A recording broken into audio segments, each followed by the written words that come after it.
7 में आज हम देखेंगे थंडर स्टॉर्म एंड साइक्लोन के बारे में।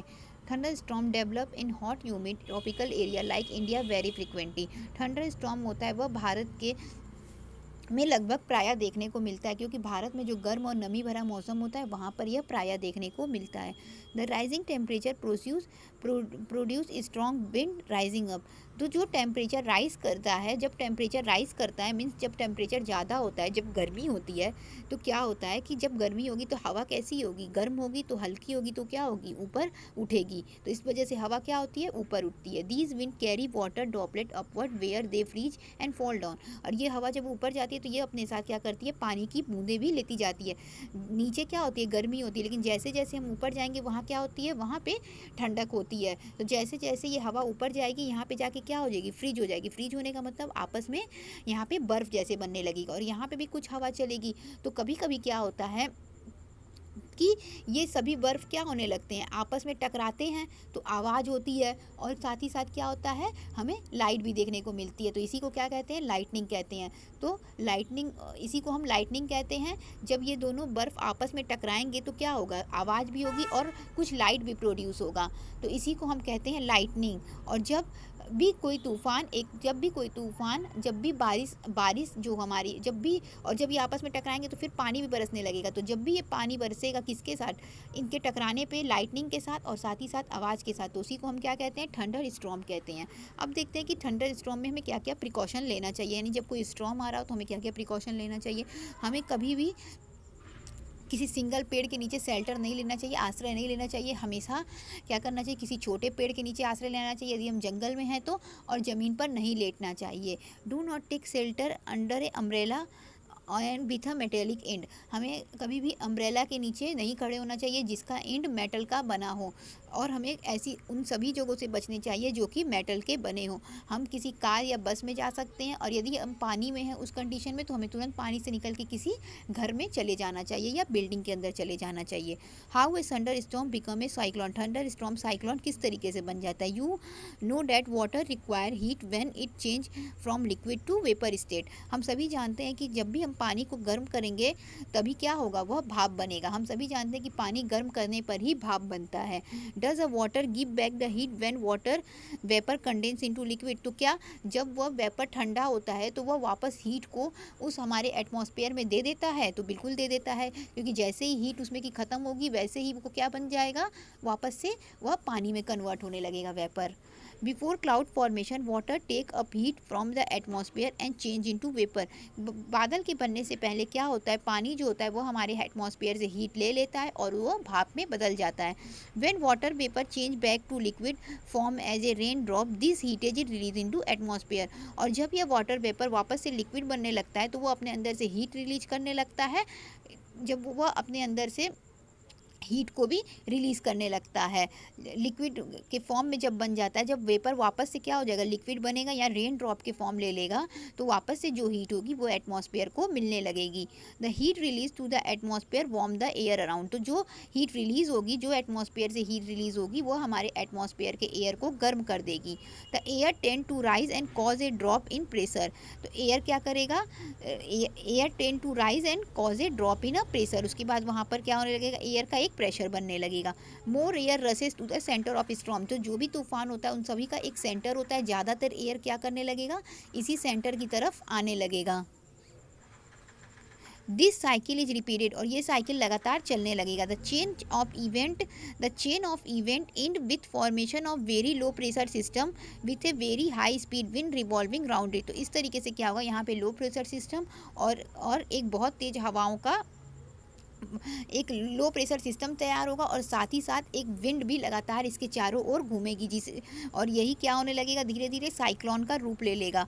Factors like wind speed, wind direction, temperature and humidity contribute to development of cyclone. Factors, कारण, जैसे कि कुछ कारण होंगे, जैसे कि हवा की स्पीड हो गई, हवा का डायरेक्शन हो गया, तापमान हो गया, वहाँ की नमी होगी, ये सभी चीज़ जो भी होगा, ये सभी चीज़ें क्या करेंगी, साइक्लोन के डेवलपमेंट में मदद करेंगी। तो इस तरीके से साइक्लोन क्या होगा, आने लगेगा। ऐसा हमें भी डायग्राम में दिखाया गया है। Destruction caused by cyclone, cyclone से क्या क्या डिस्ट्रक्शन हो सकता है। Cyclone can be very destructive, cyclone बहुत ही विनाशकारी होता है। Strong push water toward the shore when if the storm is 100 kilometre away, there are the first indication of approaching cyclone. The water waves produced by wind so powerful that a person cannot overcome it. Cyclone can be very destructive. cyclone क्या हो सकता है, बहुत ही destructive होता है, विनाशकारी होता है। strong wind push water toward the shore when if the storm is 100 kilometre away. तेज हवाएं क्या करती हैं, हवा को बहुत तेज ढकेलती हैं। जब हवा बहुत तेज चलेंगी, जब हवा बहुत चलेंगी तो नदी के किनारे के पानी भी क्या होने लगते हैं, उसके साथ ढकेलाने लगते हैं। लगभग 100 किलोमीटर पहले से ही ये घटना देखने को मिल जाती है। These are the first indication of approaching cyclone. तो पानी जब क्या होगी, बहुत तेज बह के आएगी तो ये एक साइक्लोन का इंडिकेट करेगी, सूचक देगी। The water wave produce by wind is so powerful. तो जो भी पानी की लहरें हवा की वजह से आएंगी वह बहुत ज़्यादा ताकतवर होंगी, जिससे आदमी अपने आप को बचाना थोड़ा सा मुश्किल हो जाएगा। The low pressure is the I lift water surface is the in the centre. The low pressure होगा, जो जहाँ पे भी साइक्लोन की आइज़ होगी, यानी जहाँ पे भी उसका सेंटर होगा, वही जहाँ पे लो प्रेशर होगा वही उसका क्या हो जाएगा, साइक्लोन का सेंटर हो जाएगा। द राइजिंग वाटर में बी राइज 3 to 12 मीटर। और जो भी राइजिंग वाटर होता है, जो भी पानी होती है, वो लगभग 3 से 12 मीटर ऊपर उठ जाती है, जैसा कि फिगर 8.13 में दिखाया गया है। It appears like a water wall moving to water shore. ये एक वाटर वॉल की तरह दिखता है। As a result, sea water enter the low-lying coastal area, causing a several loss for life property. It reduce fertility of soil. इसकी वजह से क्या होता है, बहुत ज़्यादा लॉस होता है और मिट्टी की जो उपजाऊ क्षमता होती है वो भी ख़त्म हो जाती है, जनधन की बहुत ज़्यादा हानि होती है। Continuously heavy rainfall में further worsen the flood situation. कभी कभी क्या होता है, लगातार पानी बरसने से भी फ्लड की सिचुएशन आ जाती है, बाढ़ की सिचुएशन आ जाती है। High speed wind accompany a cyclone and can damage house, telephone and other communication system tree. तो इस तरीके से बहुत तेज़ हवा की वजह से घर टूट जाते हैं, टेलीफोन के कनेक्शन टूट जाते हैं, कम्युनिकेशन सिस्टम खराब हो जाता है और बहुत ज़्यादा जनधन की हानि होती है।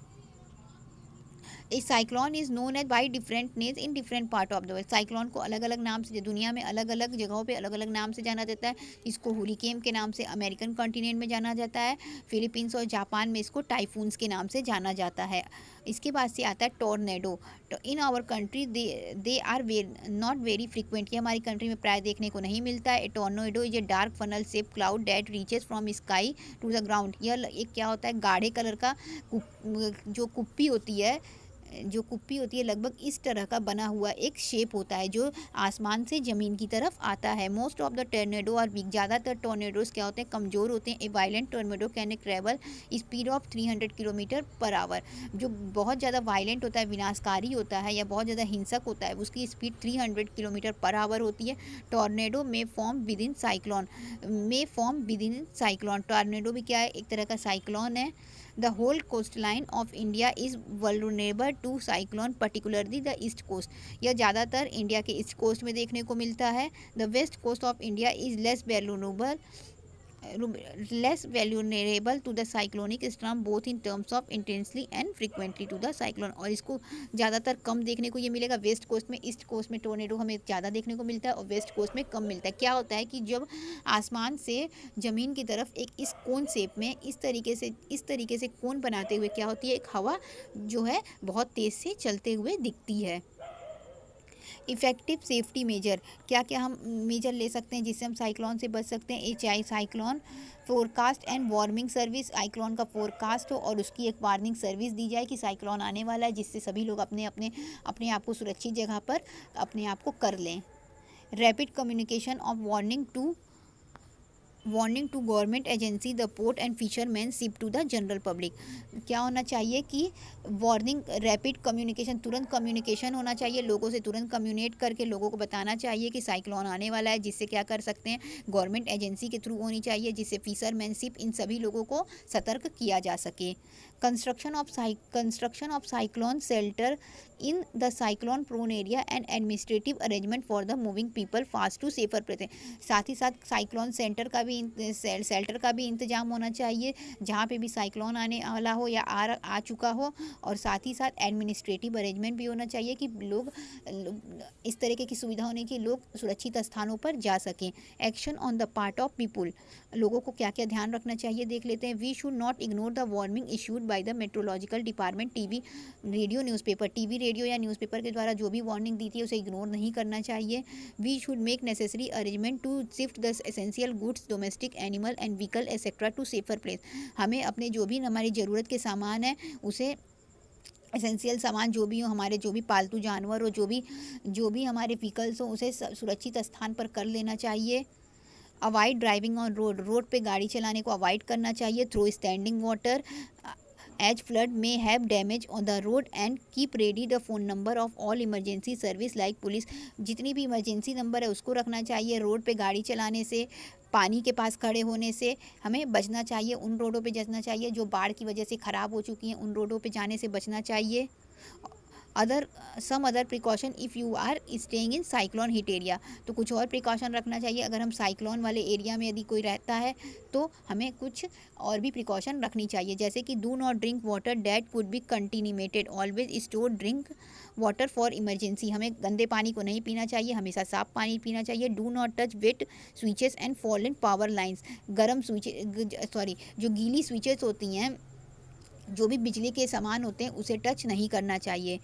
Do not go just for a sake of fun, हमें इसे मजाक में नहीं लेना चाहिए। Do not pressurise the rescue system by making undue demand, जो भी रेस्क्यू फोर्स होती है, रेस्क्यू सिस्टम होती है, उनके ऊपर हमें कोई भी फोर्स नहीं करना चाहिए अपनी डिमांड पूरी करवाने के लिए। Cooperate and help your neighbour and friend, हमेशा कोऑपरेशन के साथ रहना चाहिए, अपने पड़ोसी और दोस्तों की मदद करना चाहिए। इस तरीके से हम साइक्लोन से बन सकते हैं। तो ये इस चैप्टर में हम देखें विंड के बारे में, स्टॉर्म के बारे में, साइक्लोन के बारे में, और जाने कि हम किस किस तरीके से साइक्लोन से बच सकते हैं। कुछ एडवांस टेक्नोलॉजी का भी यूज़ करके साइक्लोन से बच सकते हैं। तो हमें इन सभी चीज़ों को मानना चाहिए और हम अपने इस तरीके से हम अपने आप को साइक्लोन से और अपने लोगों को बचा सकते हैं। Thank you.